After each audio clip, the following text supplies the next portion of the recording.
Alright, so my name is Hunter Graff, and today what I want to be talking about is biking. So first of all, I'm going to start with my bio. So my background story is I've been riding since I was 3, from going from tricycles to training wheels to like all sorts of bikes, and then moving on to like the BMX bikes, which I started maybe around like 8 years old or something like that. I've tried all subcategories of biking that includes like cyclists, like on the roads, mountain biking, BMX race, and BMX freestyle, which I'm starting right now. I've always wanted to be in the Olympics or the X Games for biking, because I mean, just watching how they do some of these biking stuff is just so cool to watch. I've owned 5 bikes in total, so I've owned like a mountain bike, which is in a different picture. I have a fat tire, I have like other BMX bikes, and yeah. First of all, we're going to start off with is mountain bike trails. So this is by far one of my favorite, just because I can go out in the woods, get lost on my bike, and just have so much fun. Mountain bike is like downhill and trail riding. Right now, I'm on like a trail riding here at the Hickson Forest, here in La Crosse. Red Bull uses this section the most, because it's like, you can just get like more variety out of it, and like you can see a lot more with it. They also use this for Joyride and Rampage. Now Rampage is more of like a downhill event, seeing how fast you can get through the course, and with doing like tricks on the way just to keep it more interesting. Joyride is more of a downhill, but more like a freestyle case, but you're on like a mountain bike and whatnot, which is really cool to watch, because instead of just watching like downhill videos, you're watching them do like flips and whatnot. Very interesting to watch. Most states have these trails. Like, it can go from like state trails to all sorts of things. Like, I know here in Wisconsin we have a lot of them. So like, the other day I just found out that on Alaska had a state trail, so I've been adventuring that a little bit and whatnot. Even like La Crosse has some state trails, but usually they're only straight here. And there's a picture of Red Bull Rampage. Basically, Rampage is basically like a downhill area in Brazil, which is really cool to watch. I'd recommend to see it, because it's really interesting to watch them go down these cliffs and whatnot. And next you know is BMX. This stands for Bicycle Motocross, but instead of adding the C, so it would be BMC, it would be BMX, because just in like motocross, which is dirt bikes and whatnot, they do an MX as well. It's all over the United States except Alaska and Hawaii. This is for USA BMX. It's possibly all over, or I mean it is all over in like Russia and whatnot. It's just not as popular, you don't see it as much. In the picture here we have Toad's Cove, which is here in La Crosse, which is where I used to race at, but unfortunately they closed down, which is, there's me in the picture.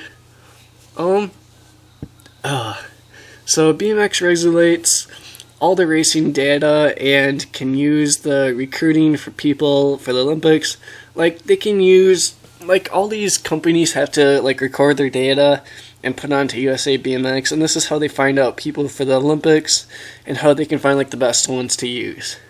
And there's their website if you want to go see the USA BMX website. And there's a picture of the Olympics right there, with Red Bull all over it. Now freestyle, I don't have the best picture for this, just because I'm just starting this year, so I'm starting to get into it, but yeah. So freestyle is used for like X Games, the Do Tour, so many other like tours that they do. The number one thing that I love about this sport so far is that the creativity. So like, you can go and see so many things, like you can try to do like a 360 off of it, or you see some people do like tail whips, or even like if you go into like street riding, you can go see like curbs and whatnot and try to get air off of it. Another thing is it pushes your weaknesses.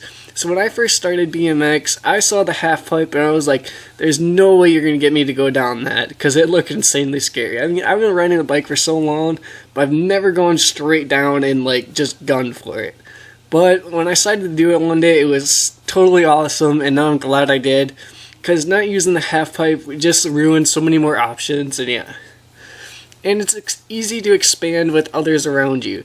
So what I mean by that is that, excuse me, like there's a whole bunch of people there that are like on scooters or skateboards or even bikes that are willing to help you. So when you first go to a skate park, all you assume is that there's a lot of like older people that are doing drugs and whatnot, and it's just not very interesting. Like you wouldn't assume like little kids and whatnot would be there or something, but when you actually go there, there's actually a lot of people there that are even like willing to help you. Like the other day on April or something, I just seen a guy in like steel toe boots and a bike that when you first saw him, like you wouldn't think he'd do too good. But when he actually started going, he did amazing. I actually learned a couple things off of him. So it's actually really cool to see that. And here's another picture of freestyle. And this is going to go along with my next segment, because what you see right here is you see like a waterway. And when you see this, like you see like a waterway where water goes. But when I see is like, I see something that I want to jump over. And as you can see, this guy did a 360 over it. So here goes on to my prices. Now these are the 5 bikes that I have purchased, and the last one's the one that my parents have helped me with. And most of the bikes can be really expensive, but I look at it as if you put a lot of time into it and you have a lot of fun doing it, the money doesn't really like stick there. Like you're already getting your money worth out of it. I mean, I know I sure do. I mean, I bike all day long and whatnot. And yeah, the reasons why I enjoy biking. So this goes along with that picture I just said about. Okay, so I enjoy biking because it keeps you outside and full of adrenaline. And I'm full of like adrenaline, like I'm an adrenaline junkie. I like doing something that like makes you want to like push yourself forward and like have a lot of fun and yeah, like meet new people. And it lets you see things differently. Like what I mean by that is like when you see a curve, I mean you look at it like there's somewhere to park and whatnot, and yeah. But when I see it, I see somewhere like to jump off of, or like street jumps. I mean, just do something just to get a lot of air off of it. And another thing is that you meet a lot of cool people there. Like, for instance, I used to only be into like mountain biking, so the only person that you saw was like on the trails biking in like the middle of the woods. So you're not obviously going to stop them and say, hey, what's up? But yeah, but when you go to like skate parks or like even like riding around in streets, you can sometimes find some people. But yeah, like I highly recommend this sport. I mean, it's a really great sport to get into. And that'll wrap it up for this video. So thank you.